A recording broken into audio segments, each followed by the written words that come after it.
Seorang pejabat tinggi negara hidup mewah dari hasil suap, lalu suatu hari ia dipanggil ke pengadilan. Namun, bukan sekedar ancaman penjara. Hakim dengan tenang berkata, hukuman mati. Di beberapa negara, korupsi bukan hanya dianggap kejahatan finansial, tapi pengkhianatan terhadap bangsa. Inilah kisah nyata dari negara-negara yang masih menjatuhkan hukuman mati bagi pelaku korupsi. Cina dikenal sebagai salah satu negara dengan kebijakan paling keras terhadap korupsi.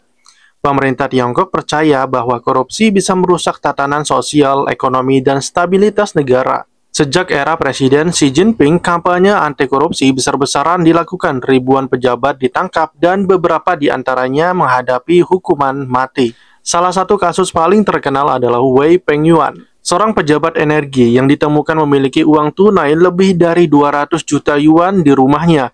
Ia dijatuhi hukuman mati pada tahun 2016. Cina bahkan menetapkan ambang batas jika nilai suap atau kerugian suatu negara mencapai lebih dari 3 juta yuan atau sekitar 7 miliar rupiah dan dampaknya sangat serius, maka pelaku bisa dijatuhi hukuman mati. Bagi pemerintah Cina, ini bukan sekedar keadilan hukum, tapi cara menjaga kepercayaan rakyat dan menakuti calon koruptor. Di Iran, korupsi tak hanya dilihat sebagai kejahatan duniawi, tapi juga dosa yang berat. Dalam hukum pidana Islam mereka ada istilah menyebarkan kerusakan di muka bumi. Dan tahukah kamu korupsi besar, penipuan ekonomi, atau kejahatan finansial yang mengguncang negara bisa dimasukkan dalam kategori itu? Hukumannya mati.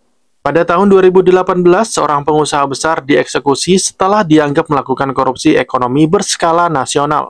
Eksekusi semacam ini bahkan disiarkan di televisi nasional sebagai bentuk peringatan keras kepada masyarakat. Namun, banyak pihak internasional mengkritik sistem ini karena dianggap tidak transparan dan sering digunakan untuk tujuan politik. Berbeda dari dua negara sebelumnya, Vietnam dulu juga termasuk negara yang menerapkan hukuman mati untuk korupsi. Selama bertahun-tahun, beberapa pejabat tinggi dijatuhi hukuman mati karena menerima suap besar atau menggelapkan dana publik. Namun, pada Juni 2025, Vietnam membuat langkah bersejarah. Mereka menghapus hukuman mati untuk 8 jenis kejahatan, termasuk korupsi dan penyuapan. Keputusan ini dianggap sebagai simbol kemajuan hukum dan hak asasi manusia.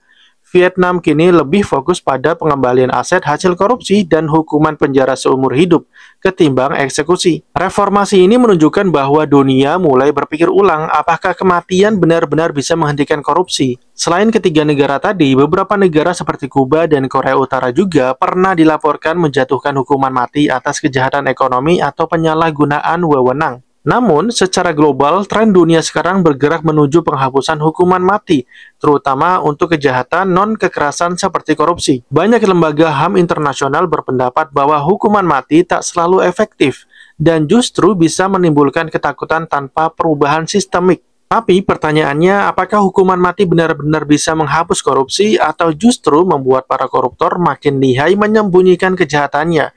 Setiap negara punya caranya sendiri. Cina dengan ketegasan, Iran dengan dasar agama, dan Vietnam dengan reformasi hukum. Yang jelas, korupsi tetap menjadi musuh terbesar bangsa manapun di dunia, dan di beberapa tempat konsekuensinya bukan hanya kehilangan jabatan, tapi juga kehilangan nyawa.